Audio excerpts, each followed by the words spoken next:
Hello, আসসালামু আলাইকুম বন্ধুরা, কেমন আছেন? আশা করি সবাই ভালো আছেন। আপনাদের দোয়ায় আমি খুব ভালো আছি। আজকে আমি রওনা দিছি খেতে পানি দিবার নিগে। আর তারপরে পানির সাথে আমরা কি দিব? সার। সার, পটাশ এগুলো কিন্তু ধান খেতে কিন্তু দিতে হয়। না দিলে কিন্তু ধান খেত ভালো হয় না। আর তারপরে সকাল থেকে পানি দিতেছি। ভাবছি পানি দেওয়ার শেষ হলে সারটা দিব। কিন্তু তা তো হারলাম না। আগে সারটাও দিব, পানিটাও দিতে থাকবো। ২ টা একসঙ্গে হয়ে যাবে। কিন্তু ২ দিনকার বাসাতে আমাগো ক্ষেত খোলা ফাইডা কিন্তু ঝরনা হয়ে গেছে গা। আর এই ক্ষেত খোলা ফাডার একটাই ২ দিনকার বাসাতে। তার কারণ খুব বাসাত তোমরা সবাই জানো। অনেক বাসাত। আর তারপরেও ২ বেলা পানি না দিলে কিন্তু ক্ষেত খোলা হুকিয়াতে যেরকম ফাডা ধরবো তোমরা দেখতেছো।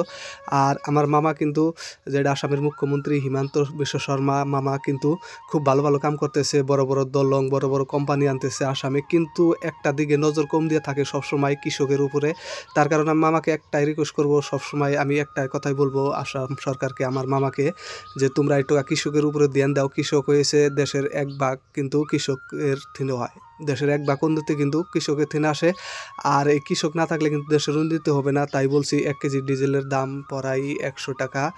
আর সারের দাম কিন্তু ২ মাস আগে ছিল ৪০০ টাকা। বর্তমান কিন্তু হইতেছে কত?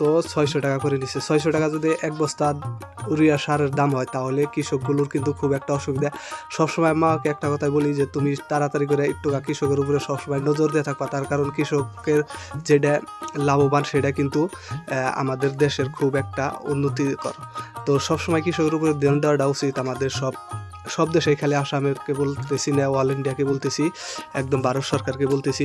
তো বন্ধুরা, যাই হোক না কেন, আমি আজকে সার দিতে আসলাম। তো আমরা পাশে থাকো, দেখতে থাকো আমরা কি দেবো। প্রথমে আমরা ইউরিয়া সারটা ঢেলে নিলাম। তারপরে আমরা এই যে লাল যেটা ডালতাইছি মহিষের গুঁড়ার মতো, এটা কিন্তু পটাশ। আর এই পটাশটা না দিলে কিন্তু কাম হবে না। তার কারণ পটাশটা দিতে হবে। পটাশটা দিলে অল্প ভালো হয়, পানিটা ভালো থাকে, তারপরে ঘাসটা স্বল্প কম হয়।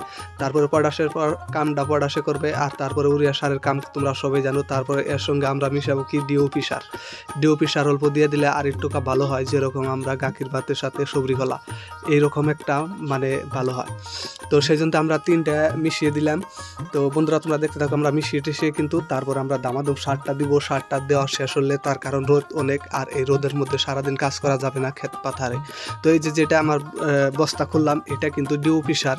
যেরকম আমি বললাম যে দুধের সাথে সবরি কলা, সেই রকম এই ইউরিয়া সারের লগে ডিওপি আর পটাশ দিলে কিন্তু সবরি কলার মতো হবে, গাখির ভাতে সবরি কলা। তো বন্ধুরা, দেখতে থাকো, ভিডিওটা খুব ভালো লাগবে, মজা লাগবে। আর এইরকম করে রোদের মধ্যে ক্ষেত খোলার কাম করা কি যে কষ্ট, এটা কিন্তু ধনী মানুষে বুঝবো না। একমাত্র যারা কৃষক মানুষ ক্ষেত করে, তারাই কিন্তু এই কষ্টগুলো বুঝে। দেখতেছো, আমরা 3টা কিন্তু মিশিয়ে শেষ করলাম।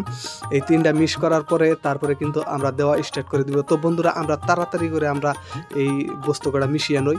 তোমরা ভিডিওটা যদি ভালো লাগে একটু লাইক কমেন্ট করে আমাদেরকে ভালোবাসা দিবা। তো আমরা তাড়াতাড়ি করে এই সার, পটাশ আরও ডিওপি সার এগুলো দামাদম করে মিশিয়ে আমরা দেওয়া স্টার্ট করে দিলাম এখন। তো বন্ধুরা, পাশে থাকো, দেখতে থাকো, ভিডিওটা খুব ভালো লাগবে, খুব একটা মজাদার হবো। তো আমি আবারও এই ভিডিওর মধ্যে আরও একটা কথা বলে যাই যে দেখো বন্ধুরা, কৃষক কাজ কিন্তু খুবই একটা কষ্ট। তো এত কষ্টর ফল যদি আমরা না পাই, তাহলে কিন্তু আমাদের কৃষকের কোনো দাম নাই বা কোনো লাভ হবে না। তো তাই বলছি আসাম সরকারকে, আমার মামাকে বলছি যে মামা, তুমি তাড়াতাড়ি করে কৃষকের উপর অল্প ধ্যান দিবে। তার কারণ কৃষকরা যদি ক্ষেত খোলা না করতে পারে ভালোভাবে, তাহলে কিন্তু আমাদের আসামের কিন্তু হাহাকার লাগবে বা লাগতে পারে। আল্লাহ না করুক, কিন্তু লাগতে পারে। তো কৃষকের উপরে ধ্যান দেওয়াটাও মামার একটা কর্তব্য। তার কারণ সে হয়েছে আসামের মুখ্যমন্ত্রী।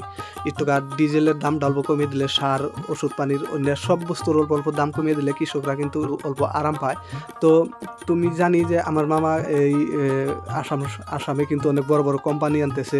অন্য দেশের বড় যে ভালো কোম্পানি, সেই কোম্পানিগুলো কিন্তু আনতাইছে। তারপরে বড় দলং সব কিছু, মানে খুব একটা উন্নতি করছে। কিন্তু এখন একটু উন্নতি বাকি আছে। কি আমি দেখার মতে আমার মাথায় যে টুকা ধরে, বা আমি কৃষক বলে বলতেছি না, সারা মানুষই বলে, যারা কৃষক খেতি করে খায়, সবাই কিন্তু বলে আসলেতে কি এই সারের, তেলের এগুলোর বেশি দাম বাড়ছে। তারপরে আমরা যখন গাড়ি চালাই, বাইক চালাই, বা বড় ট্রাক বাস যাই চালাই না কেন, সেই পেট্রোলেরও কিন্তু ভালো একটা দাম। তারপরে সেটাই বাজে না। তার কারণ আমরা ওইগুলো একটা আলাদা একটা বাস গাড়ি যদি কিনি, সেই বাস গাড়িতে কিন্তু আমাদের লাভ হইতেছে বা টাকাটা লগে উইটা আসতেছে।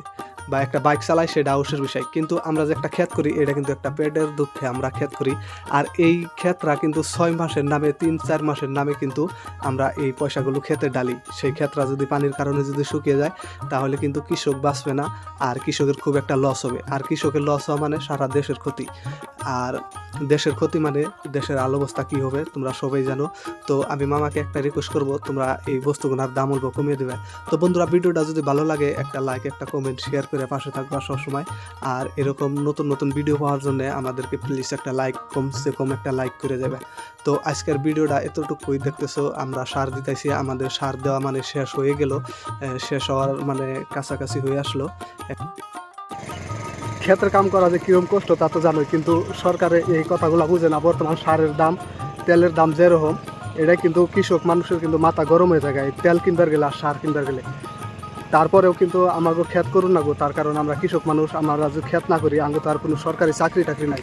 এইগুলা ক্ষেত করে বাঁচতে দেখতেছেন, এইটা ক্ষেত করে হারে কিন্তু আমাকে সংসার চালাইতে হয় বা আমাদের ফ্যামিলি চালাইতে হয়।